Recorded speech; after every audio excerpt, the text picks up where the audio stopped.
Tov. Mes amis. Ça c'est à moi, d'accord? Bezrat Hashem. C'est pas hier. Tu vas le garder. Pas 10 balles.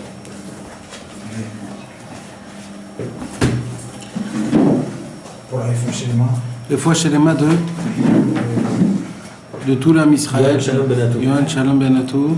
Et l'ascarat, ma mère c'est Gisèle et Shabbat Myriam. Et l'Ilou Nishmat Gisèle Aïcha Bat Myriam.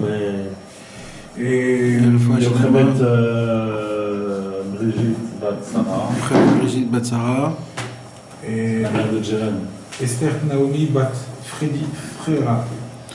Esther Naomi Bat Freddy Frera. Et aussi, pour son cousin, qui est pas bien du tout, Ariel Shlomo Chaim Ben Chana. Ariel Shlomo Chaim Ben Chana. Fois chez les mains. Yaakov Ben Mara. Yaakov Ben Mara. David Ben Léan. David Ben Léan. Yaakov Ben Esther.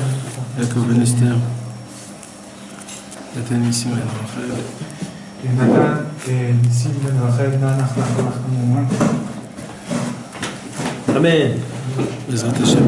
De Matanafina. Il y avait qu'on tient la table là? Non, c'est bon.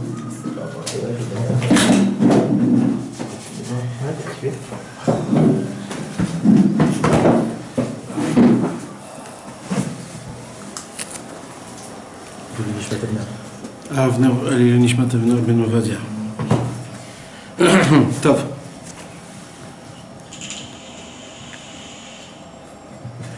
Il parle des popcorn, mais il y a son petit truc là, ça. Je sais pas pourquoi tu vas pas comparer ce bruit-là avec les Si, tu fais exprès. Je vais pas relancer, mais il y en a un qui fait exprès. Je regarde. C'est moi son cousin. Elle a pas couché la femme de Yamada? Je sais pas du tout. Il y en a un, tu l'as vu. Il était à Ouman, hein? Ah ouais? Ouais. C'est Khazak.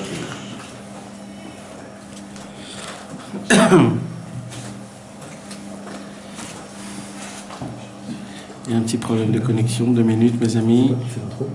C'est sur le Wi-Fi là ou sur le C'est 3G? ça qui fait l'intro, mais quoi? Sur le Wi-Fi. Le truc, le petit jingle d'intro. Tout c'est Israël. Le nouveau qui a fait les canons. Je fais beaucoup. Ok. Tu fais une musique un peu branchée, tu sais. Tu sais pas? Tov. On va commencer avec l'aide de Dieu. La Torah Gimel. Nouvelle Torah, nouvelle ambiance. Rosh Chodesh. Tout pour rentrer avec la pêche. Bezrat Hashem. Se renforcer.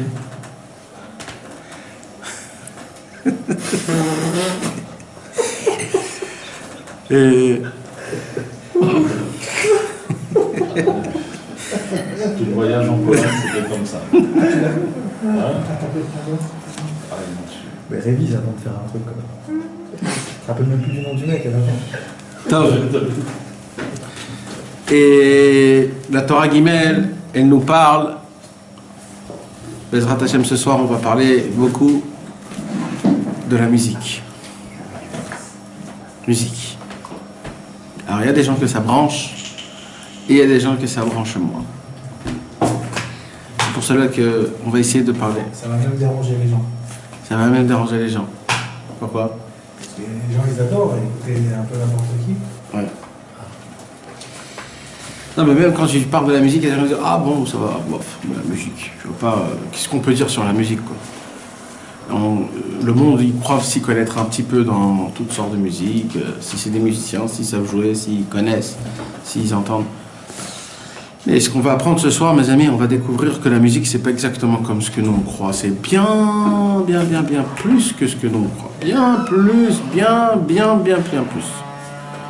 C'est énorme. On peut même pas s'imaginer jusqu'à combien ça peut être tellement c'est puissant. On va le découvrir Bezrat Hashem dans cette Torah-là. J'aime bien toujours moi faire un lien entre chaque Torah parce qu'il y a un inyan comme ça aussi. On va commencer par la Torah Aleph. Torah Aleph, elle parle de la Torah. L'étude de la Torah, c'est le commencement, c'est le minimum de tout. La Torah, c'est tout. Sans la Torah, il n'y a rien. C'est le commencement de tout pour apprendre quelque chose, avoir quelque chose dans la tête. Après, Rabbeinu, il a enchaîné dans la Torah bête, la Tfila. Pourquoi? Parce que la Torah sans la Tfila, ça ne va pas fonctionner. Ça va ensemble. D'accord? Et automatiquement, ce qui vient tout de suite après la Tfila, c'est le chant.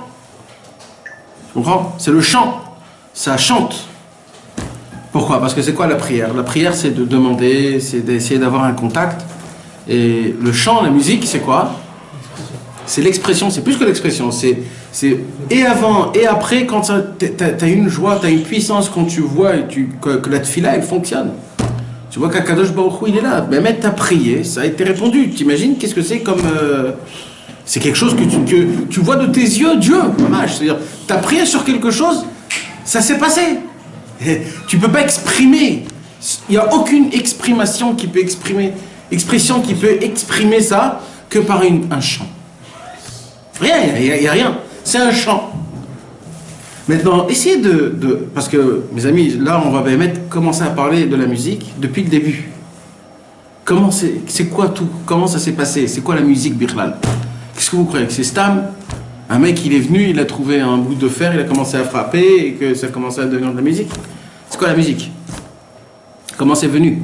C'est qui a inventé? Comment ça a commencé? Est-ce que ça appartient aux Juifs ou ça appartient aux Goy? C'était qui les premiers? Tout ça, c'est des choses qui sont très importantes à savoir. Comment rentrer dans le Inyan? Maintenant, on voit que dans la Torah, la musique, ça fait partie des choses les plus importantes qu'il y a dans la Torah. Les Lévim. Les Lévim, au Beth Amikdash, au temple, on chantait. Mais Rabbeinu, il nous apprend qu'il y a énormément de choses, de chants. Les Teilim, ils ont été chantés. Donc, on croit que c'est pas juste une prière.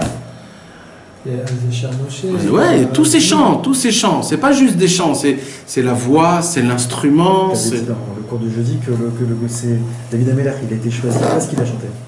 Nachon. Donc on voit que Bémet, il y a quelque chose, Alpi Torah, je parle en niveau Torah, que c'est vraiment, vraiment très élevé le Inyan de la musique. C'est pas pour rien que Rabbeinu, il va nous faire une Torah, une démonstration de Torah exceptionnelle, que par rapport à cette Torah-là, on va découvrir combien c'est important la musique. Alors, avant ça, mes amis, comme on est sur la Torah de la musique, donc je vais essayer de relier tout par la musique. C'est sûr qu'il y a encore des autres choses, mais comme c'est le lien de la musique, on sera obligé de rester sur le thème de la musique. En vérité, dans les livres chassidiques, on appelle la musique Sfat HaNeshama. C'est quoi Sfat HaNeshama? Le langage de la Neshama. C'est-à-dire, il y a un langage humain, de corps à corps. C'est quoi un langage? Déjà de base, le langage en lui-même, c'est aussi une invention qui est exceptionnelle. Qu'on a la possibilité de se faire passer, de communiquer en bougeant les lèvres, les dents, la langue, et grâce à ça, ça forme une sorte de communication avec des lettres qu'on combine, et avec ces lettres qu'on combine en fait, qu'on parle, qu'on sort de notre bouche, on arrive à se faire passer des messages. Et pas juste des messages, des connaissances, des sagesses, des secrets. Et tout ça par quoi? Tout ça par la musique de ce que sort la bouche par rapport aux lettres. Plus que ça. Il est écrit qu'Akadosh Baruch Hu a créé le monde par 10 paroles. Il y a écrit 10 fois Vayomer dans Bereshit, qu'Akadosh Baruch Hu a créé le monde à travers les paroles. C'est pour cela, il y a un midrash qui dit, dans un midrash,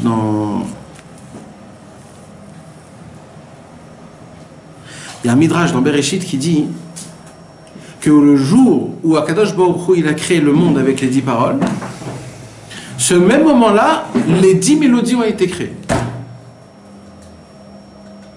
C'est quoi les 10 mélodies? Alors, il dit le midrash là-bas que les 10 mélodies, on l'a expliqué ça plusieurs fois dans des cours, c'est l'équilibre du monde. Le monde en entier, c'est une radiation. Non, radiation, il veut dire une radiation, des ondes. Une radiation de cordes de mélodie. La théorie des cordes. Sans rentrer dans ça. D'accord. C'est un monde qui est basé sur une espèce de vibration du monde, que tout est fait par la mélodie. Maintenant, de quelle mélodie on parle?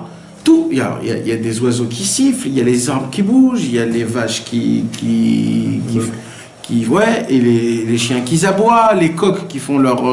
il y a les enfants qui pleurent, il y a les hommes qui sont joyeux, qui dansent et qui chantent. Il y a des hommes qui râlent et qui pleurent, soi-disant. Mais le monde, dans sa globalité, il a besoin de cet équilibre-là, de vibration de ce genre de musique qu'il y a dans le monde. De son. Ce son-là, il est très important. Il n'y a qu'une seule fois où le monde il s'est éteint totalement. C'était quand Akadosh Baruch Hu nous a donné la Torah. Quand Akadosh Baruch Hu nous a donné la Torah, le monde, avec toute sa grandeur, s'est éteint. Il s'est tué. Silence. Aucun arbre n'a bougé, aucun oiseau n'a sifflé, aucun chien n'a aboyé, rien s'est passé. Il y avait le plus grand silence au monde. Plus grand silence au monde.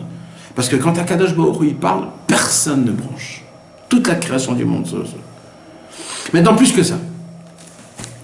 Donc, avant ça, le monde de base, donc avant qu'il a été créé, il a été créé sur une base de son, de musique, de mélodie.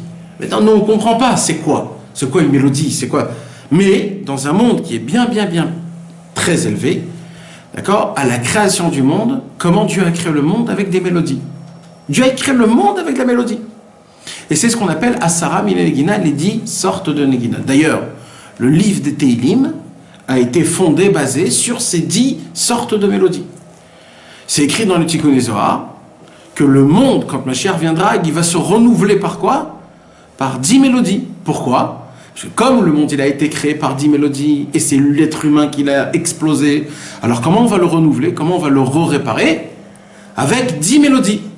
Et les 10 mélodies feront 10 lettres. Toujours, on reste sur le même, et ça devra être chanté. C'est de là où on vient qu'il y a 10 mélodies. C'est pour ça que Rabbi Nachman, entre parenthèses, il a créé le Tikkun HaKlali. C'est quoi le Tikkun HaKlali? C'est un petit peu comme ce qui va se passer quand Mashiach viendra. Quand Mashiach viendra, Hachem, il va dévoiler les 10 mélodies, et le tzaddik, il va chanter ces 10 mélodies, et le monde va se renouveler. Quand nous, on dit le Tikkun HaKlali, on fait ce qui va se passer quand le Mashiach reviendra, on fait sur notre corps.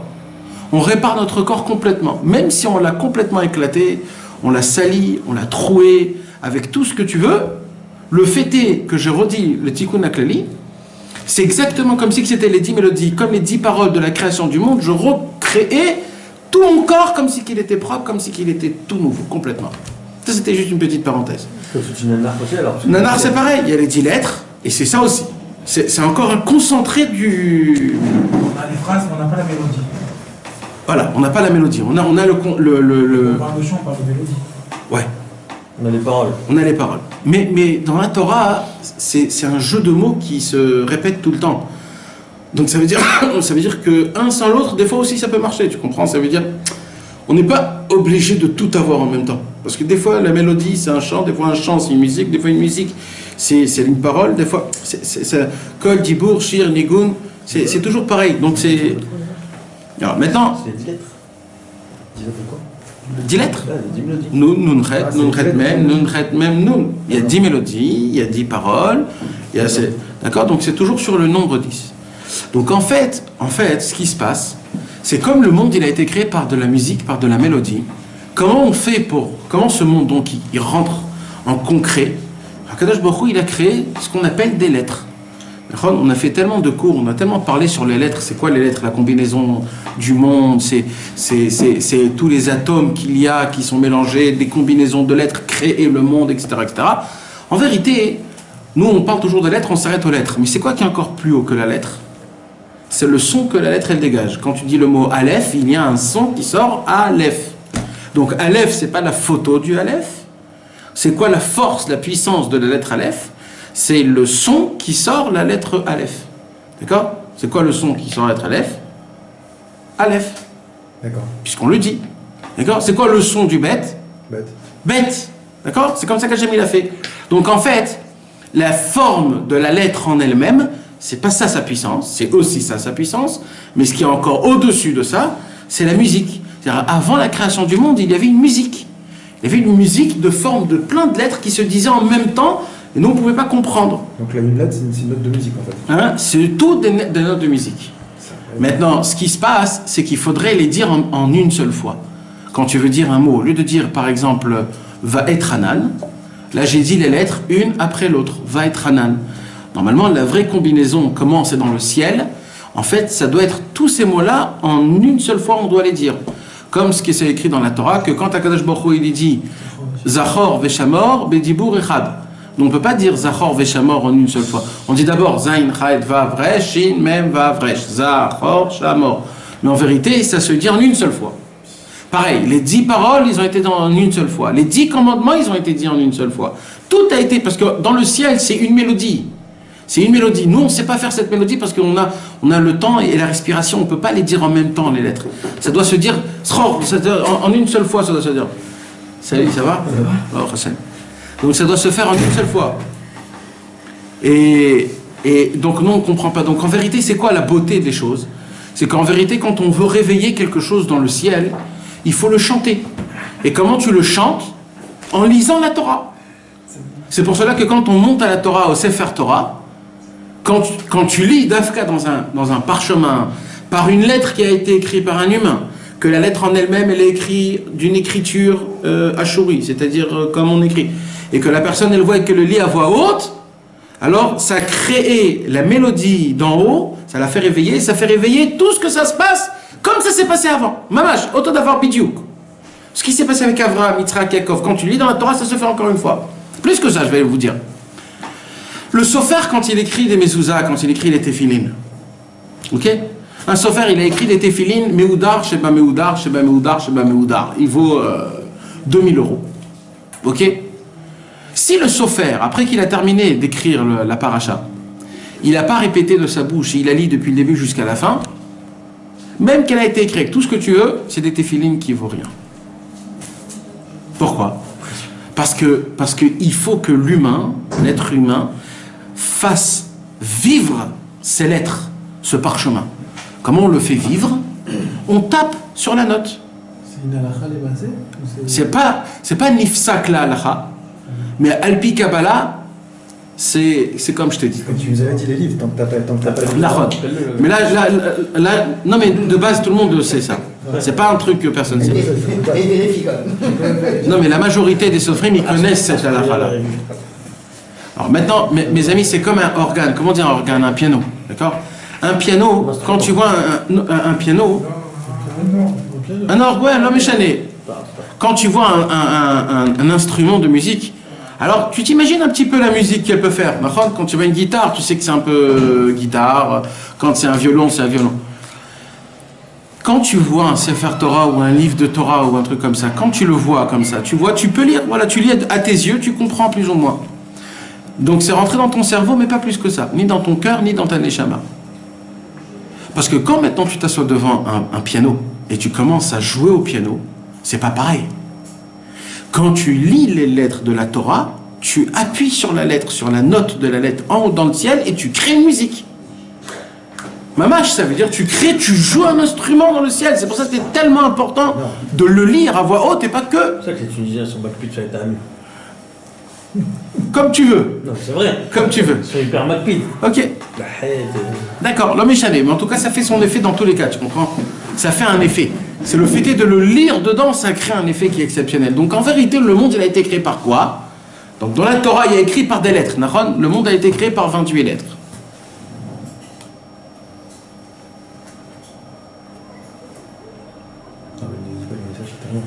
D'accord mes amis?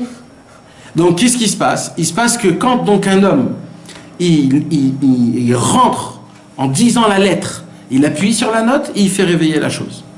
D'accord? J'ai deux questions. Première question, on dit qu'Akadosh Baruch Hu, il avait la Torah et à partir de la Torah il a créé le monde.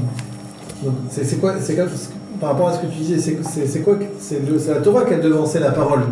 C'est pas que Hachem il a dit la parole. Mais moi je parle bien avant ça. Okay. Bien avant encore. Au tout début. Au tout début, dans le monde en haut spirituel, tout était une mélodie. Tout, c'était que une musique. Vous imaginez de quoi je vous parle, mes amis? Nous, on croit que Stam, c'est Stam. On va dans un mariage, on entend une musique, et ça s'arrête là. Mais c'est pas ça du tout. Non, mais ça rejoint aussi le fait qu'on dit qu'ils ont observé que quand tu dis le son de la lettre, ça écrit la lettre. Donc la lettre, c'est... Aujourd'hui, c'est prouvé même scientifique.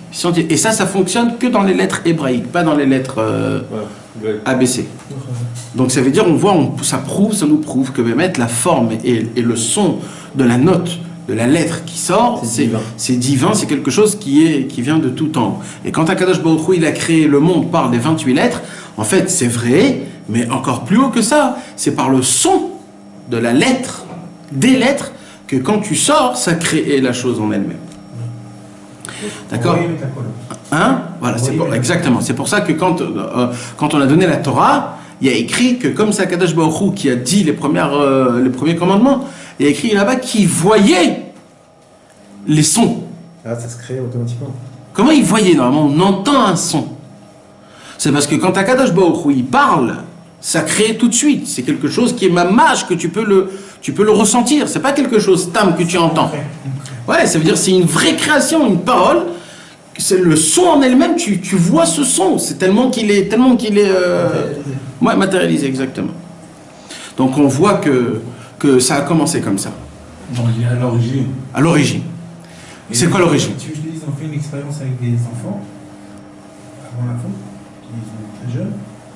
Avec les oscillographes. C'est pour ça que tu connais les oscillographes. Tu connais les oscillographes? Eh ben, il disait Aleph, et sur l'oscillographe, oui, voir comme ça. C'est ce qu'on a dit là, c'est ce qu'on a dit à l'instant. Moi, je l'ai vu ça. Ouais. Alors maintenant, comment ça a commencé? Israël. Je te rappelle pas ce que ça fait. Mais qui sont mes amis, ce qui se passe, c'est que il y a une question qu'on pose dans la Torah. Est-ce qu'une mélodie, un son, est-ce que c'est Mekabel Touma? Parce que vous savez qu'il y a des choses dans le monde que ça reçoit la Touma. Il y a de la Touma. Je vais rectifier ma question plus simple. Je vais rectifier ma question plus simple. Quand j'entends du jazz d'un goy, est-ce qu'il y a de la Touma dedans? Bah oui. Pourquoi bah oui? Aussi facile comme ça, tu réponds? Ouais, non, parce que tu sais que la logique ça te pourrit. Ça t'amène à des mauvaises pensées. De l'intérieur. Ça te rentre à l'intérieur. Alors peut-être c'est toi le problème. Peut-être c'est toi. Non, ça te rentre à l'intérieur de toi. Mais non, parce que c'est lui qui l'a écrit. Non, mais peut-être c'est les humains qui l'interprètent d'une mauvaise. Non, mais lui, il est pas bien, celui qui l'a écrit.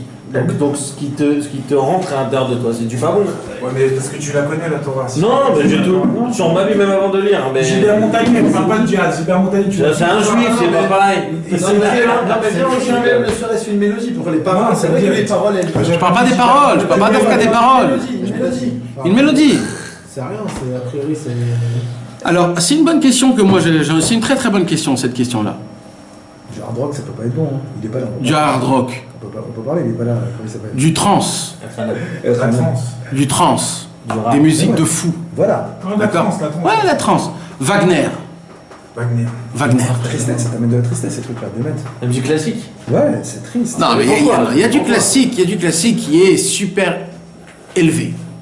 Mais je te parle des musiques cruelles comme Wagner, comme Bach, comme c'est des choses que quand tu entends, tu deviens un monstre. Bah ouais. D'accord? Mais laisse tomber encore ça. Ça encore laisse tomber. Je te parle des musiques d'aujourd'hui qui ont ni queue ni tête. Ouais. C'est que des bruits, des sons qui te cassent la tête et que les jeunes ils adorent ça. Et est-ce qu'on peut appeler ça est-ce qu'on peut appeler ça, je crois. Comment on peut l'expliquer? Alors sachez une chose, mes amis, ça n'existe pas une mélodie tamée. Ça n'existe pas une musique tamée. Allons-y, on peut écouter n'importe quoi. Non, là je parle en général. Ça n'existe pas. Ça n'existe pas une musique impure. Ça n'existe pas. C'est pas dans le lexicon. Il n'existe pas. Toi, tu parles sans les paroles, juste la mélodie. Les paroles, c'est une parole. Laisse tomber les paroles. Je te parle de la musique. Les paroles dans la musique. Ouais, moi, je te parle de la musique, le son. Le son, des paroles aussi. Non, le son. On parle pas du compositeur, on parle du son. Ouais. On parle que de la mélodie. Donc c'est le compositeur qui fait la chose.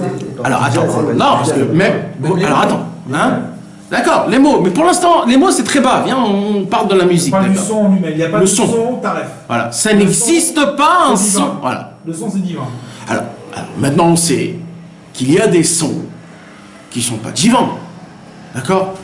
Quand il y a des musiques, du rock, qui va te casser la tête et qui va te rendre agressif. Ça, c'est des choses qui ont été prouvées. D'accord? Quand tu fais entendre des sortes de musique à des bébés, ils deviennent malades. C'est sûr. D'accord? Donc il y a des musiques où tu entends et ça t'aide à dormir. C'est des choses qui ont été prouvées. C'est même écrit dans la Torah, ce genre de choses. Alors, oui, il nage pas sur le son. Alors comment tu peux me dire que le son, non, il n'est pas... Compositeur. Alors, c'est quoi le Inyan? C'est que, mis à part le compositeur, C'est lui qui l'écoute.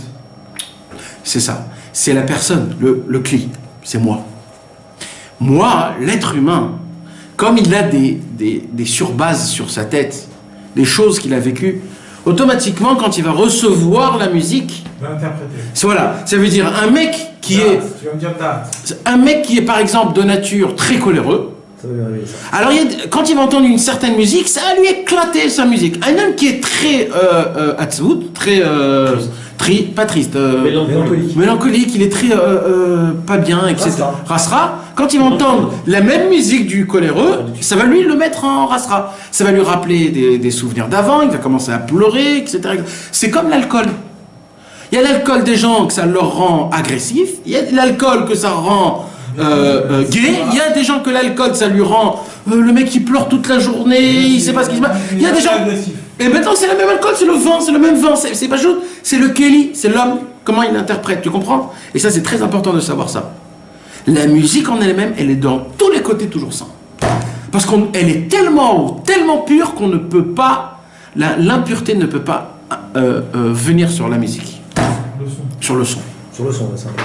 Vous imaginez comment c'est exceptionnel, comment c'est énorme ce redouche là? C'est énorme. C'est le son en lui-même de la musique, de la mélodie. C'est aussi haut que la lumière. Tu te rappelles, tu avais dit que la lumière c'était. Alors il y a un lien entre le son et la lumière, mais je vais vous dire la vérité, j'ai pas encore réussi à découvrir encore un endroit là où ça parle mamache comme il faut. Mais il y a un lien entre la musique et la lumière. Le lien, il est très simple, c'est qu'aujourd'hui aussi, c'est prouvé dans la physiologie.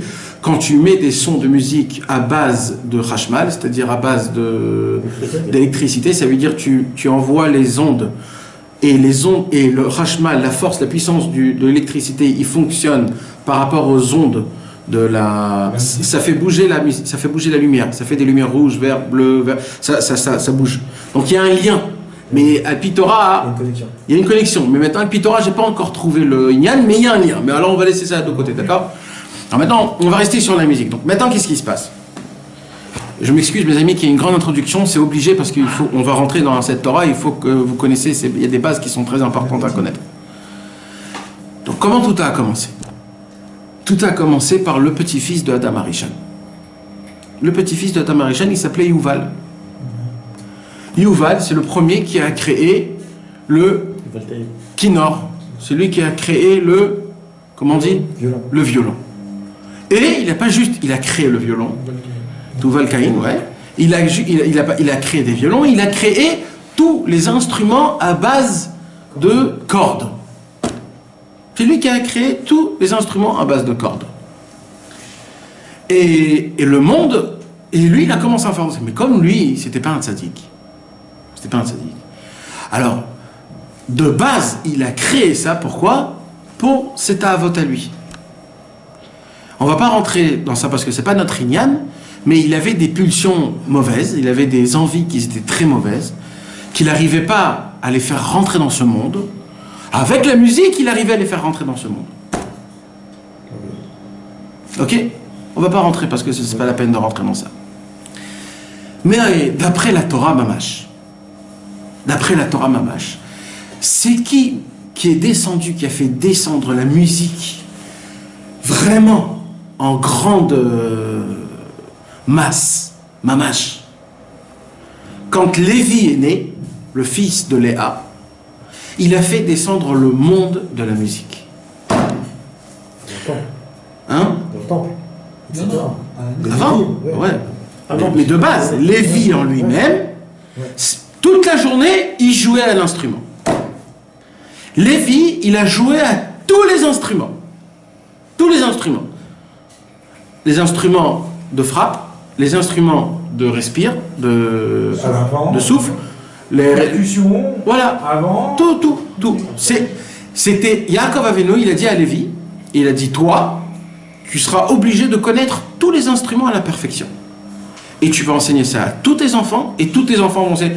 Et le Rambam il dit que le Shevet, la tribu des Lévim, leur travail à eux, c'était quoi? C'est être des perfectionnistes dans tous les instruments. Il dit le Rambam, il y avait des dizaines de milliers de juifs, tous des Lévim, que toute la journée faisaient que de la musique. Toute la journée, tout le temps, pendant des centaines d'années. Jusqu'à la deuxième détruite du Beth Amikdash. Destruction du Beth Amikdash. Des dizaines de milliers, il y avait, t'imagines, il y a des dizaines, tout leur avodat Hashem, c'était quoi? C'était de jouer. Maintenant, les prophètes. On ne peut pas devenir un prophète si on ne sait pas jouer. Parce que comment on arrive... Alors, avant ça, il faut que je vous explique. Pourquoi il s'appelle Lévi alors? Le Chesed de Abraham, il dit, Lévi vient du mot Lévaya. Lévaya vient, ça veut dire accompagner. Ça veut dire quoi? Les Lévim, ils ont pas, c'est pas juste qu'ils jouaient parce que c'était des hippies, les mecs qui jouaient toute la journée. C'est pas du tout ça que je vous parle. Eux, ils arrivaient et ils se sont créés une sagesse tellement grande dans la musique qu'ils avaient comme un dictionnaire pour atteindre chaque chose, il y avait une musique. Tu avais besoin d'être un docteur? Tu venais chez les Lévim et tu lui dis je veux être docteur. Il t'apprenait un chant, une musique, un son, et quand tu entendais ce son-là, tu ouvrais une nouvelle case dans ton cerveau que tu pouvais commencer à apprendre la médecine. Ah, tu apprenais quand même après. Mais vadaï. Mais ça veut dire que ça te... C'est pas Matrix. Non, mais ça veut dire que ça coordonne, tu comprends? Ça rend plus facile. C'est eux qu'ils ont créé, et les Lévi, ils ont dit, eux, qu'est-ce qu'ils ont fait? C'est pour ça qu'ils s'appellent Lévi, Lévaya, c'est quoi? Ils t'accompagnent dans chaque endroit là où tu veux par la musique. Un homme qui n'arrivait pas à étudier la Torah, c'est parce qu'il lui manquait quelque chose. Il jouait un certain son que lui, il fallait qu'il le rechante et qu'il le rechante. Et à chaque fois qu'il le rechantait, ça lui donnait une envie tellement grande d'étudier la Torah. Comme maintenant. Exactement, la Teshuva. Un homme, il s'en foutait un petit peu. Il chantait un chant, plusieurs chants même, il y avait plein de chants, il y avait des recettes de plein de chants, pour faire Teshuva. Ou pour se réveiller, dit Torerut, ou alors pour s'attacher à Dvekut. Ils ont créé un chant, ils ont découvert qu'il y a un chant spécial, une musique, un son, quand on va à la guerre. Il y a un chant quand on revient de la guerre, quand on a gagné. Il y a un chant quand il y a le bruit de la yeshiva aussi, c'est une mélodie. Quand tu rentres dans une yeshiva, qu'est-ce que tu entends? Un kol Torah. C'est quoi ça, ce chant? C'est une mélodie. Maintenant, va leur dire de changer le chant de la Gemara. Oh, Maresh là, qui se marie bien. Ils n'arrivent pas. Si tu leur dis, fais maintenant un chant Sfarad, par exemple, Stam, je dis. Hein. Alors, le mec, il n'arrivera pas. Moi, j'avais dans la Maïshiva, moi, j'avais un ami à moi. C'était mon Rav Ruta à l'époque. Et. Tu l'avais l'air avec. Tu l'avais l'air avec. C'est ça qui casse tout, mon frère. Hein? Et. Je t'avais déjà déjà dans le C'était du Oui, c'est jeune. C'est jeune. C'est jaune. C'est jeune. Comment il te laisse On va mettre ça.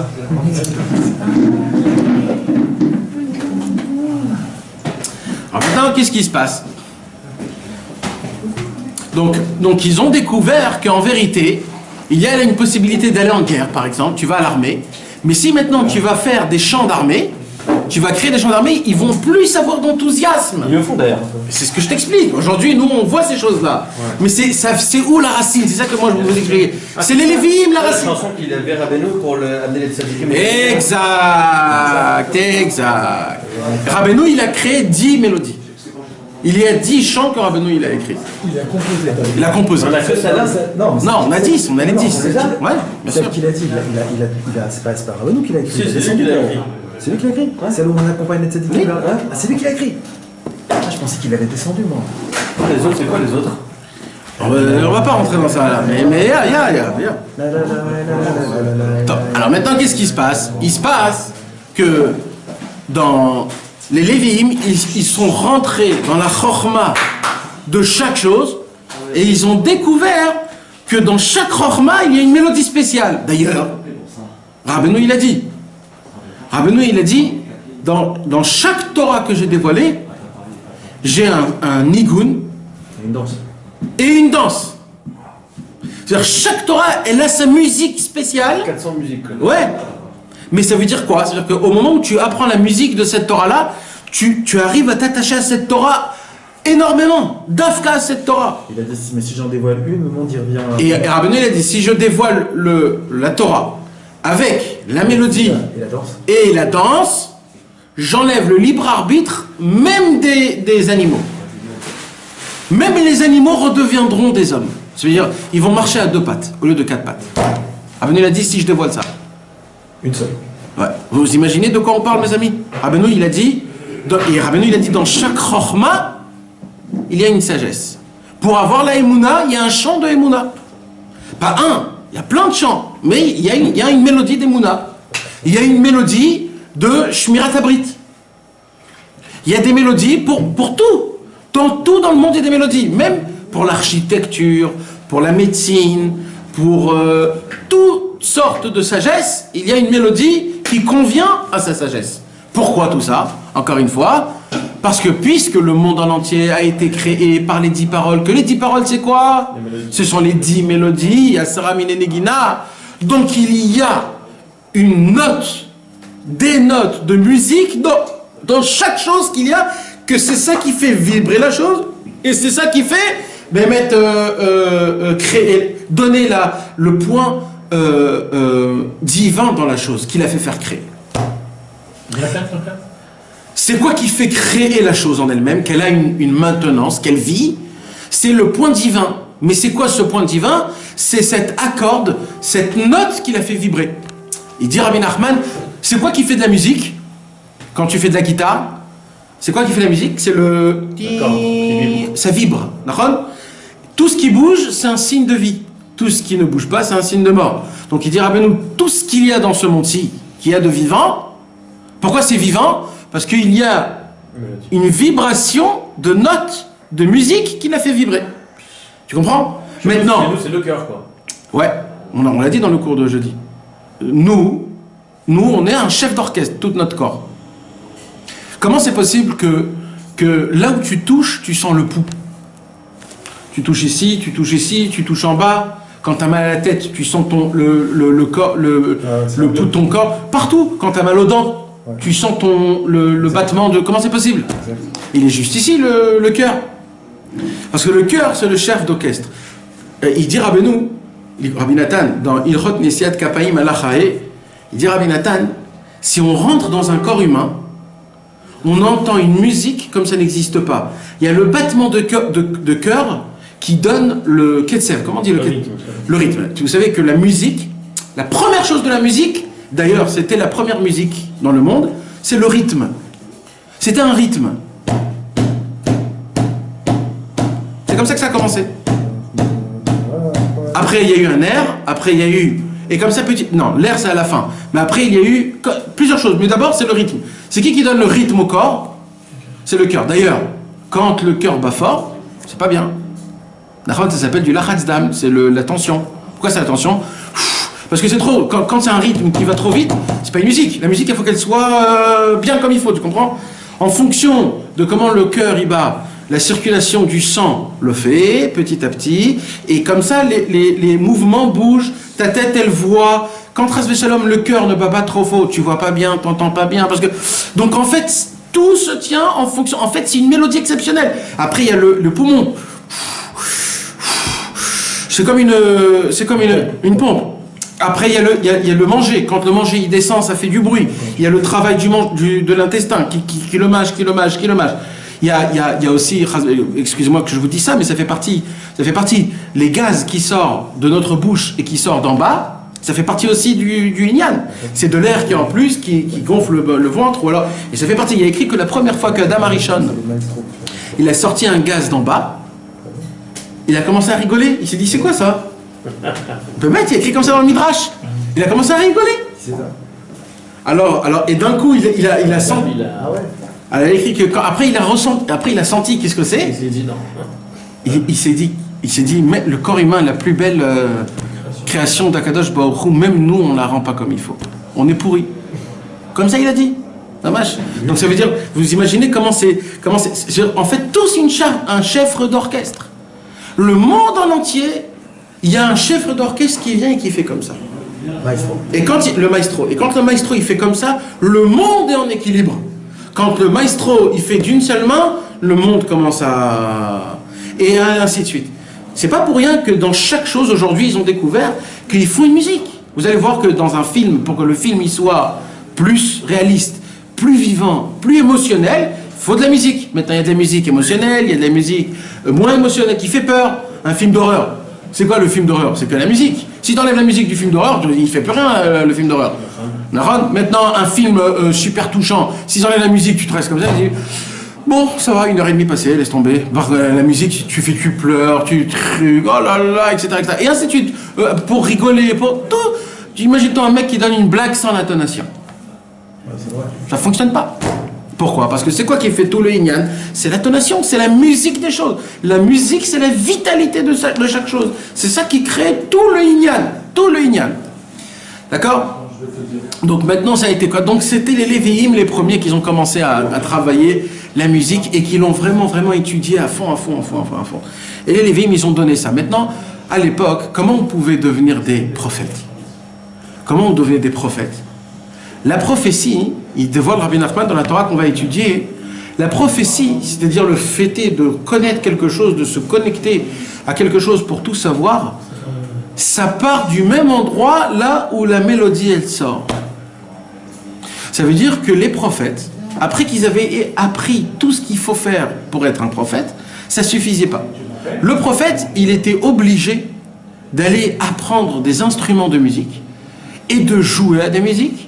Et au moment où la personne, le prophète, il commençait à jouer de l'instrument, tout de suite il prophétisait. Il dit le Rambam, comment tu reconnais un prophète? Il avait toujours à côté de lui plein de sortes d'instruments. Dès qu'il voulait se prophétiser, il commençait à jouer, il rentrait dans un trance mamash, et il commençait à prophétiser. La musique, elle a une force de te réveiller le plus profond des racines de tes cheveux ou de tes poils, de tout ton corps, qui te réveille à quelque chose. Je sais pas. Maintenant, vous allez voir qu'un homme, des fois, il n'est pas tellement content. D'un coup, tu allumes une musique, il change en un millième de seconde, il change de... c'est clair. Maintenant, ça peut être dans plusieurs choses. Ça peut être une musique stam. La musique, elle a une puissance de te faire changer ton humeur en une seconde. En une seconde, d'un coup, tu passes à ça. T'entends une musique d'un coup que t'as pas entendu, ça fait très longtemps que tu as adoré. T'étais dans une bulle en entière de ta meuf, tes enfants. T'as entendu cette musique, elle t'a fait rebondir dans un autre monde, mais t'es passé du coq à l'âne. Mais du coq à l'âne. Tellement elle est puissante la musique. Pourquoi? Parce que c'est ça la musique, c'est quoi? Ça te remet dans tout le début de tout. Ça va chercher dans les souvenirs. Aussi. Alors, j'ai vu, et ça c'est quelque chose d'exceptionnel, ils ont fait aujourd'hui des recherches, les scientifiques. Je les mentionne pas parce que c'est une référence. Je les mentionne parce que, comme on parle de ça, alors je veux donner une photo en entière. Mais ce n'est pas du tout une référence. Mais c'est Stam. Ils ont fait des recherches. Ils ont dit qu'il n'y a qu'une seule chose dans le monde en entier. Même la cocaïne ne fait pas l'effet, comme la musique elle est fait. C'est que la musique, quand tu entends de la musique, une belle musique que tu aimes, la musique, ça fait réveiller toutes les parties de ton cerveau en même temps. Incroyable. Le cerveau, il a plus de 13 poches, que chaque poche, il a une chose à... un rôle, une fonction, d'accord? Des petites poches, hein, il y a 3, 4, mais ça veut dire qu'il y a des petites poches, chacun il a une fonction. Maintenant, une fonction, ça veut dire quand l'émotif, quand le côté gauche et le côté droit, c'est-à-dire l'intellect et l'imaginaire, l'intellect et l'imaginaire, ils ne peuvent pas être à fond les deux en même temps, parce que ou tu as un intellect ou tu as un imaginaire. La musique, elle a la possibilité de te faire réveiller toutes les parties du cerveau en même temps. Pourquoi? Tu vois des fois que quand tu entends une belle musique, tu as envie de t'évader avec ta pensée. Tu t'assois et tu commences à penser, peut-être j'étais là en Suisse, en train de voir un truc. Comment c'est possible? Parce qu'il y a le côté émotionnel, le côté intellect, le côté imaginaire, tout qui fonctionne en une seule fois. C'est pour ça qu'il dit Rabbeinu, imaginez-vous dans la Torah, moi si je vous dévoile la musique de la Torah et la danse de la Torah, il n'y a plus rien. Il n'y a plus rien, le monde il sort, c'est fini, il n'y a plus rien. Mais on peut même pas s'imaginer ce que c'est. On peut même pas s'imaginer ce que c'est. Exactement. Et mes amis, je vais vous apprendre quelque chose. Et ça, vous pouvez le voir. Hein. Vous pouvez le voir scientifiquement et historiquement. À part les Juifs, jusqu'à la deuxième destruction du temple, les non-juifs n'avaient rien avec de la musique. Rien. Sauf deux pays. La Chine et l'Inde. Ils s'en fichaient, tu veux dire, de la musique. Hein? Quand ils avaient rien. C'est pas qu'ils s'en fichaient, ils n'avaient pas. Pas de lien avec la musique. Il n'y avait pas de lien spécial. Il n'y avait pas aucun des gens qui ont écrit des... Non, il n'y avait rien. Okay. D'accord? Sauf la Chine et l'Inde. Les deux plus grands pays, à l'époque, ils étaient très forts. La Chine ont créé l'air, l'harmonie, l'air. Et les Indes, ils ont créé le ketsev. Comment on appelle ça? Comment on a dit? Le rythme. Les Indes avaient que le rythme, c'est-à-dire toute leur musique était de rythme. C'est plusieurs rythmes. C'était que des musiques de rythme. Et les Chinois, ils avaient créé l'air. Ils avaient plusieurs airs. Maintenant, pourquoi ils avaient créé ça? L'Inde, le pays de l'Inde, il était très riche. Et il avait beaucoup de Ivu Veitsu, c'est-à-dire du import-export. D'accord? Donc ils avaient besoin de faire rentrer le rythme, ça donne comment on appelle la boussole? C'est la boussole de... Parce que c'est quoi le rythme? On te donne un rythme, on te dit bouge en fonction du rythme. C'est comme les lignes dans un cahier, pour pas écrire à droite. Le rythme, ça te donne... C'est la coordination. C'est la coordination. En Inde, ils avaient besoin de personnes...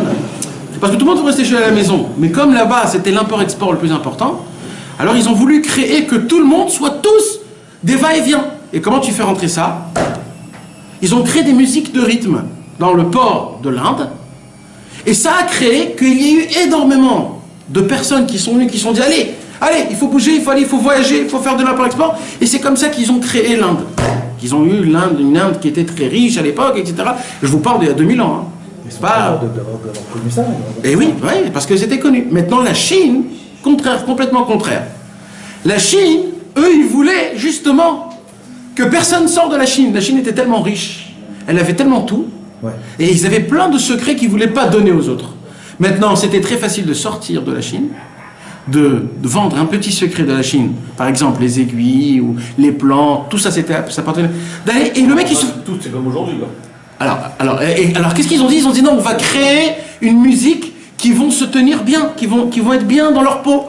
Et ils ont créé le rythme. Non, le reste, c'est les Indiens. Non, comment on appelle ça? L'instrument avant. Non, pas l'instrument avant. L'air. L'air. L'harmonie, c'est-à-dire la mélodie en elle-même sans rythme. Sans rythme. Les notes. Pas des notes, non. Il y a le ketsev et il y a l'harmonie de l'air. L'harmonie, c'est juste un air de mélodie, sans rythme. Tu vois ce que je veux dire? Sans rythme. Il n'y a pas de... Mais c'est juste des mélodies qui montent et qui descendent. Ils ont créé dedans quoi? Un air que là où tu es, tu te sens bien. Parce que qu'est-ce qui se passe quand tu bois un petit peu, t'as bien mangé? Oh là là là, quand les gens ils vont au mikvé, ils chantent pour rien. Oh là, pourquoi? Parce qu'ils se sentent bien d'un coup. Ah, ils commencent à chanter. Ouais, c'est quoi ça? Quand tu te sens bien, tu as un air. Les Chinois, ils ont créé cet air-là, et quand ils ont commencé à chanter cet air-là, vous allez voir que les mélodies chinoises, c'est des mélodies qu'ils ont presque... Aujourd'hui, ça a changé, mais les anciennes, ils n'ont pas de rythme. C'est plein d'airs qui sont très longs, mais qui restent dans le même... une harmonie. C'est-à-dire tu peux rester 3 heures à rien foutre et entendre. C'est ce qu'ils voulaient que les Chinois font. Qui restent... Ça te donne pas...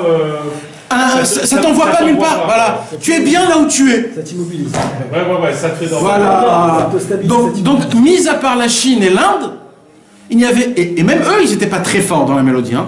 C'était juste comme ça, mis à part eux deux, il n'y avait pas de musiciens nulle part. Il y avait les juifs. Il y a 2000 ans, il n'y avait pas de musicien. Jusqu'à il y a plus que 2000 ans. Ouais, il y a 2000 ans. Il y a 2000 ans, il n'y avait pas de musiciens, sauf 2-3 là, mais la musique appartenait aux Juifs. Depuis la création du monde, les professionnels mondiaux étaient chez les Juifs. Petit à petit, ça se connaît. Les gens ont compris qu'en vérité, c'est quoi qui maintient tout le monde? C'est la musique. Et vous savez, c'était quoi, comment la musique est rentrée dans le monde chez les Goïms? On leur a appris. Comment c'est possible? Comment? La plus ancienne musique où ça a commencé à rentrer dans les pays normaux, c'est-à-dire dans l'Europe, dans le monde, dans l'Occident, ça a commencé comment? Par les knessiyot. C'est-à-dire les églises. La musique des églises. Tu vois ce que je... Les orgues, ouais. Les orgues, exactement. Les orgues. Eux, ils ont commencé à inventer. C'est eux qui ont commencé à inventer la musique de la kfira. Au moment où tu entends cette musique, tu deviens koffer. Tu renies. Et comme ça, ils ont réussi à rendre le monde chrétien. Tu renies Dieu. C'est qui a créé la première musique orgue? C'est monsieur Grégorius. Les marchenaux. Hein? Voilà, exactement. Les chants grégoriens, c'était Grégory. C'était Grégory qui était à l'époque des Romains. Il est parti chez les Juifs. Mes amis, il est parti chez les Juifs et il a dit apprenez-moi des musiques. Ils lui ont appris. Et les Juifs, mais ils ne savaient pas à l'époque, c'est-à-dire ils lui ont pris de la musique du chant du Beth Amikdash. Oh là là. Ils l'ont appris. Mais comme on a dit que les chants ne peuvent pas rendre tamé, on a dit ça? Le chant ne peut pas être tamé. Donc il s'est dit, ça peut faire que du bien. Allez. Et ils lui ont donné plein de musiques du Beth Amikdash. Lui, il les a interprétées. Et comme c'est lui qui les a composés, créés, en les jouant en notes, alors ça a mis une force de Emouna en lui, parce que c'est un chant d'Emouna. Ça veut dire quand c'est la personne, elle chante, les gens, elles le croient à lui. Et comme les gens eux-mêmes, c'était des goïms, des réchaïm, donc là, ça s'est encore plus rendu mauvais. Et eux, il fallait qu'une chose. Ils ont dit, on va commencer à faire des musiques, des maisons de musique de Kfira, de athée, pas de athée, comment on dit Kfira? D'hérésie dans toutes les villes. Et comme ça, on va rapprocher tout le monde. Et comme ça... C'est les nigouns du Beth Amikdash. Alors attends, je vais expliquer. Alors maintenant, qu'est-ce qui s'est passé? Eh bien, ils ont réussi. Il y a écrit comme ça, mes amis, le gars de Vilna, il dit, quand on entend les cloches des églises, ça fait un pgam dans la Neshama, Oh là là là là. que pour s'enlever ce pgam-là, il faut 10 Yom Kippour. Rien que la cloche, des cloches, les cloches. Vous imaginez? J'ai grandi à côté d'un... Et le muezzin alors? Alors attends, on va parler de ça aussi plus tard. C'est la même.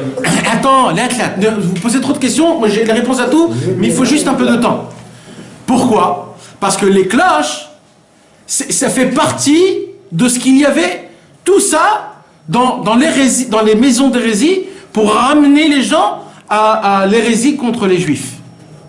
Maintenant, de base, oui, de base ça venait du Beth Amikdash. C'est les mêmes nigouns. Plus ou moins, on va dire. Un jour, je vais vous raconter une histoire, mes amis, réelle, d'accord? Il y avait un très grand sadique qui s'appelait Rabbi Yosef Kapar. Rabbi Yosef Kapar, c'était un Thémani. Il est monté en Israël il y a 60 ans, 70 ans, un truc comme ça. Maintenant, c'était un très grand sadique, ses parents c'était très grands rabbini, mais quand il est monté en Israël, c'était un très grand Talmid Racham, c'était le rav de tous les Thémanim.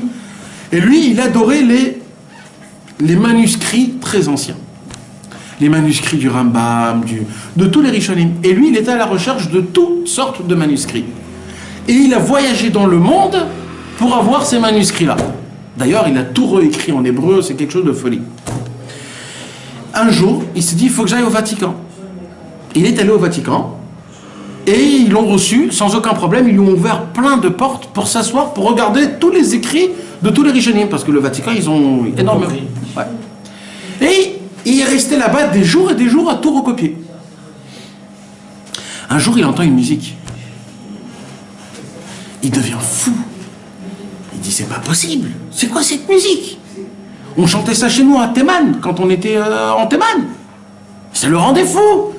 Vite, il monte en haut, il appelle un curé, il lui dit, dis-moi, c'est quoi cette musique? Il dit, ouh, t'as fait attention.